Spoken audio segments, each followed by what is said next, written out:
મહંત મુખ્ય સંરક્ષક ભારદ્વાજગીરી આહવાન અખાડા અને મહાશિવરાત્રિ મેળા 2024 દરમિયાન 3 અખાડા શ્રીપંચ દશનામ જૂના અખાડા, શ્રીપંચ દશનામ આહવાન અખાડા, શ્રીપંચ અગ્નિ અખાડા, ત્રણેય અખાડા અમારી વર્ષોની પ્રાચીન પરંપરા મુજબ શિવરાત્રિ મહાપર્વ પૂર્ણ કર્યા પછી ત્રણેય અખાડાના તમામ શ્રી મહેનતો જે સંપૂર્ણ ભારત વર્ષમાંથી આવ્યા હોય છે એ બધા લોકો સર્વપ્રથમ ચાપડા જાય છે, ત્યાં રાત્રિ નિવાસ કરે છે, ત્યારબાદ સત્તાધાર જાય છે, ત્યાં પણ ભોજન પ્રસાદના મહાભંડારાનું આયોજન હોય છે અને ત્યાં પણ સત્તાધારથી સીધા બધા લોકો અહીંયા ભગવાન સોમનાથની નગરીમાં પધારે છે.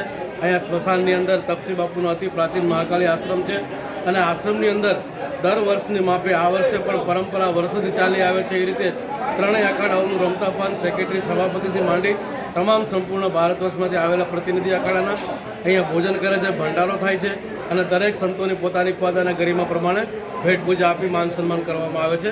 વર્તમાન મહંત આઈનાથ બાપજી અમારી પાસે ઉપર હરિનારાયણગીરી બાપુની અધ્યક્ષતાની અંદર આ પ્રોગ્રામ સમારોહ સોમનાથ દાદાની પાવન ભૂમિમાં સંપન્ન થાય છે. ઓમ નમઃ પાર્વતી પતે હર હર મહાદેવ. વર્ષોની પરંપરાગત જે તપસ્વી મહારાજ અમારા હતા એને સ્ટાર્ટ કરેલું હતું છેલ્લા 35-36 વર્ષથી.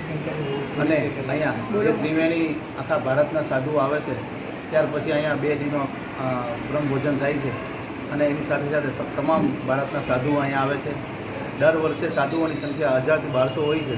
આ વખતે જરા ઓછા આવ્યા, 450 થી 500 સાધુઓની સંખ્યા આવી અને અહીંયા સાધુએ 2 દી રોકાઈને પ્રસાદ લીધો અને બધા ભક્તો દ્વારા એની સેવા કરવામાં આવી. અને આમાં અમારા મેન દાતા છે રામજીભાઈ, જે રામેશ્વરના માલિક, રામેશ્વર પર્સટોરના, એ વર્ષોથી પરંપરાગત અહીંયા આવે છે. એ નાતે બધા સાધુ સંતોને દાન દક્ષિણા આપે છે અને આ જ રીતે અન્ય જે ધર્મ હિન્દુ ધર્મને લાગતા તમામ લોકો અહીંયા સેવા માટે આવે છે અને 2 દી ખૂબ સેવા કરે છે.